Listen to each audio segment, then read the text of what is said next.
Hello everybody! I'm sure a lot of you guys are as wrapped up about the Olympics as I am, and so I figured I would make a quick video about my predictions for the finals that are tomorrow and in 2 days from now. So we're going to start off with the men's, and then we're going to go through the women's and pretty much talk about how the format works and why I have a top 3 essentially for each category. And to start things off with the men, it's kind of chaotic right now because the two Mauen brothers made it to the finals. But as I'm sure a lot of you know, Bassa actually tore his bicep in a pretty gruesome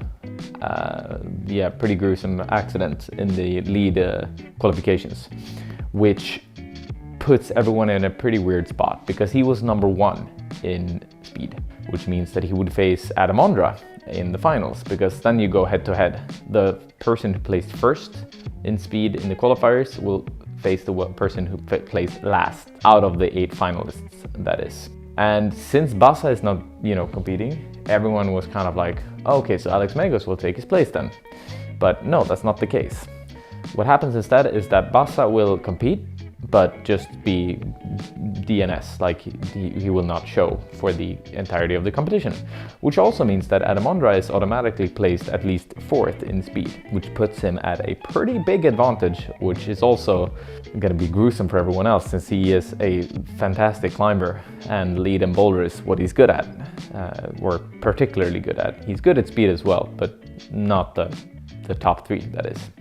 So, essentially, everyone in the finals could literally win this. I mean, that goes without saying, but it is a bit fascinating this round specifically because Mikael won. He won the qualifiers and he's not performed excellently in the past couple of months in the World Cups. But he crushed it, like literally crushed it today, or 2 days ago it is. I personally think he might fumble in the finals because he's not the most consistent climber I've seen. Not as consistent as, for example, Colin Duffy or Alberto. They're quite consistent with their scores all the time. Especially, for instance, if we take a look at speed, Mikael made it at 595, which is an incredibly good score for the first round. And then for the second round, he started to fumble and, ended up 7 something. Both Colin Duffy as well as Alberto actually performed somewhat the same on both runs, which means that if they can be that consistent in the finals, I think they could place really well at the speed qualifiers. Honestly, that could bump them up quite a bit for the finals, which is going to be really interesting to see. And the thing is, because everyone has the potential, I have to narrow this down as much as I possibly can, and I'm gonna start off by just saying that I think Tomoa will win. He didn't perform well indeed, but he usually can perform really well. He's also a bit of a wild card. He just kind of goes and is, has that steezy vibe and just kind of does things and they work. But I think he will perform really well in the finals actually. So he's my number 1 spot.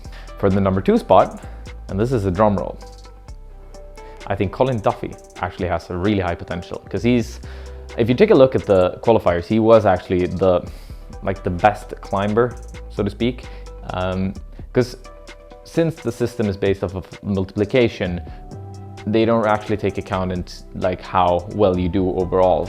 But if you use addition instead, it becomes a little bit clearer who performed the best in each part of the competition, which in the finals I think will show even more clearly.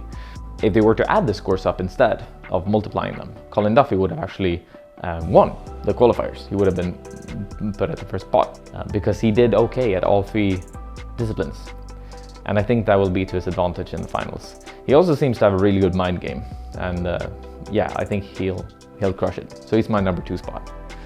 And then for number 3, I've been going back and forth here a little bit. Bassa Ondra he's my number 3, and I'm pretty sure he's gonna get it as well, especially since he's bumped to number 4 at least in speed. And if he performs well, or if somebody fumbles at the speed round, he could even place 3rd or 2nd, which would be, then he's gonna win naturally. But yeah, those are my top 3 spots. And what I'll do is I'll actually add here on the screen the rest of the spots that I think will be put out And you know, when you're watching the comp, if you want to compare your guesses to mine, go ahead. Let me know in the comments if you had better guesses than I did and who was the most correct, just as a fun game. And now let's move over to the women's. So if we take a look at the scoreboard, I mean, anyone would be kind of insane not to bet for Janja at the first spot. She didn't perform very well at speed, but if my memory is correct, I think she's gotten 7.9 at least once in speed, and correct me if I'm wrong, but I think that is the case. And I think she'll show her true strengths in the finals and will just dominate in the way that she usually does. So she is definitely my #1 spot. What I will mention though is that we have 2 speed specialists in the finals, which will kind of jumble things around a little bit because they're gonna bump people out, bump people in, which makes it kind of hard for me to give a proper guess as to how the finals will go.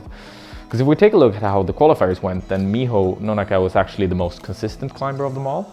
And I mean, she performs really well at everything. And she, in my opinion, she kind of, like based on what I've seen before, she underperformed in bouldering. And I think she'll actually do better in the finals.